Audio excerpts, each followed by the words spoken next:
It's here, it's here, it is finally here. And I'm going to bring you along with me.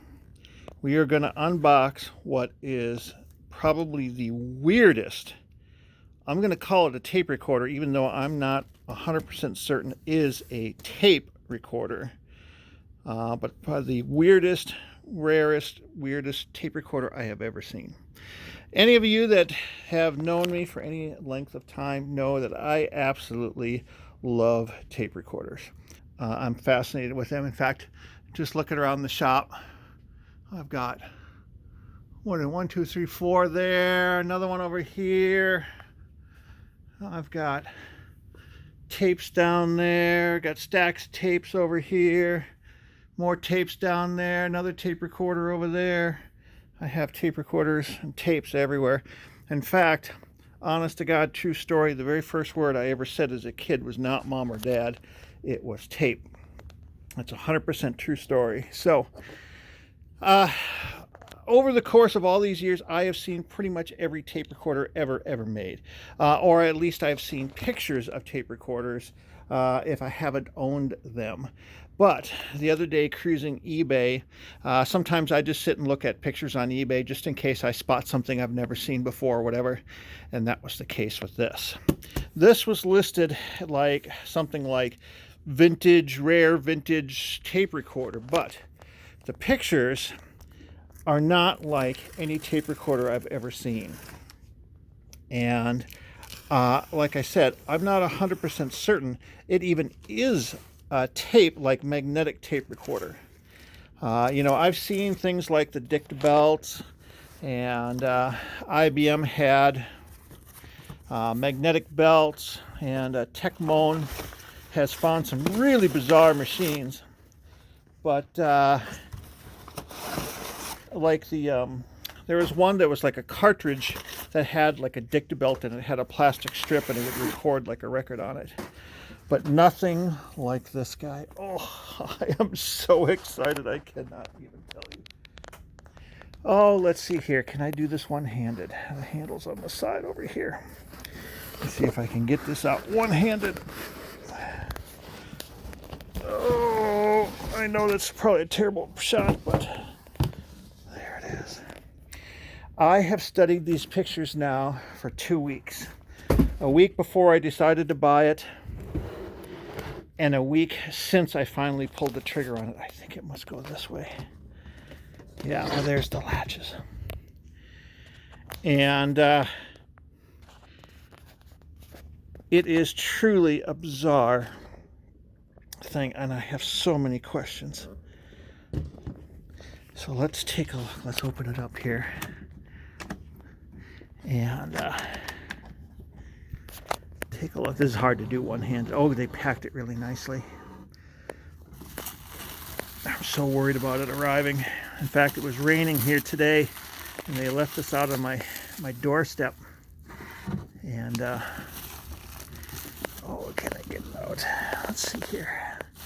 Oh, it looks like it is on its side. Okay. Oh, it's heavy. I think I just broke it. Oh. Okay. Oh, the screws are coming out from over here. Oh. Yeah. Oh. Let's see if I can get that to go back in there. So, this is pretty much what I saw in the pictures. This was sitting flat. And in the pictures, I could see the volume knob. And this is off in tone. And this says erase, record, and play. So I could see that. But I couldn't see much else. And I could see that there was some sort of a weird chrome head block here. And it looks like a magnetic tape head in here. But then there was this spool of what looked like paper. And it is magnetic tape. It actually is magnetic tape.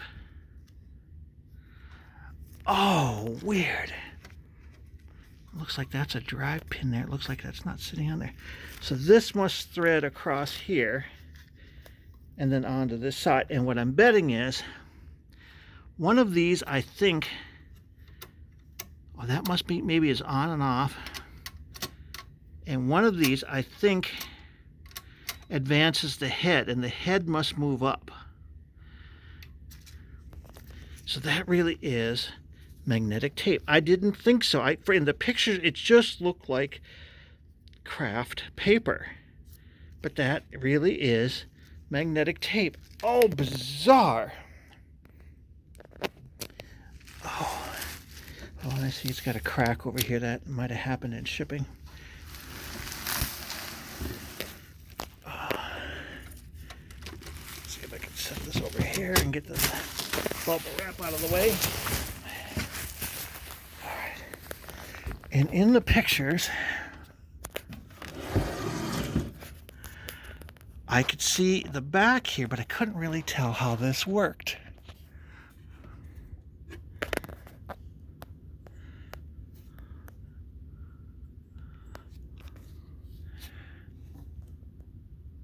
Oh, it's just crazy. Oh, it's so heavy, and there is no names on it. Nothing written on it anywhere.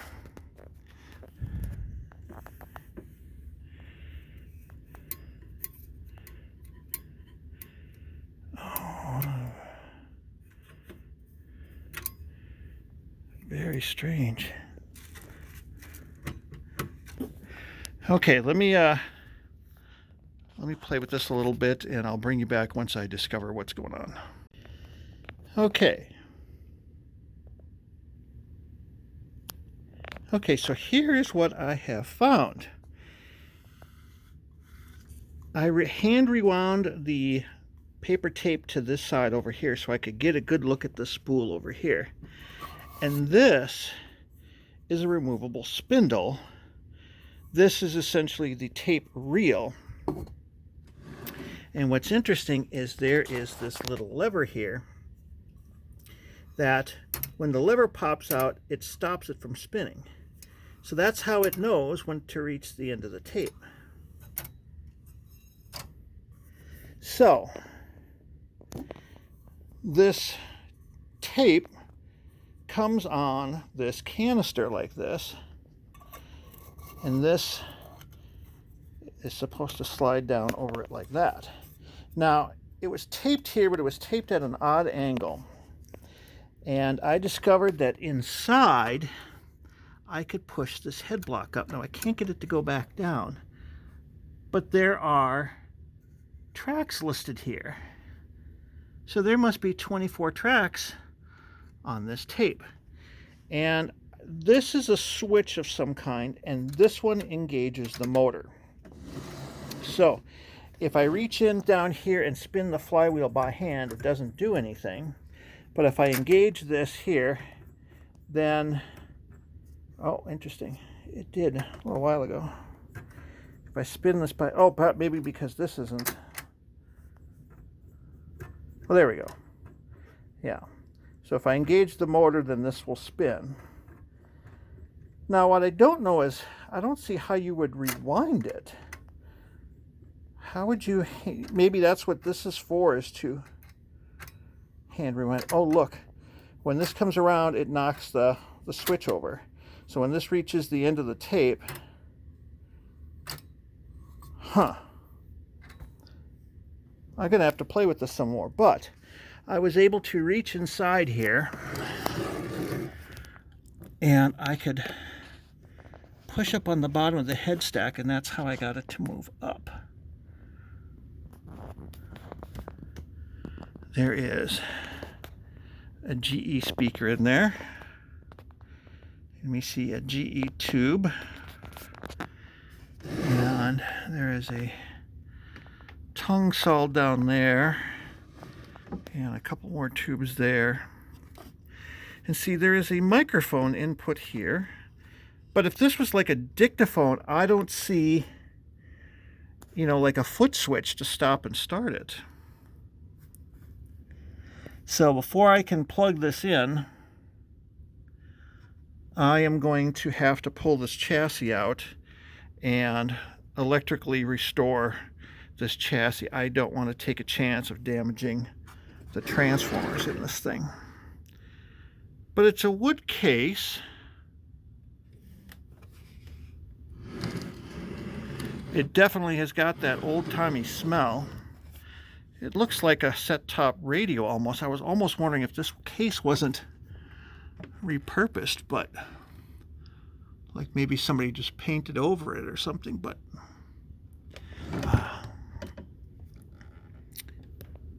there is no name brand on it anywhere. So it is truly the most bizarre tape recorder I have ever seen in my life.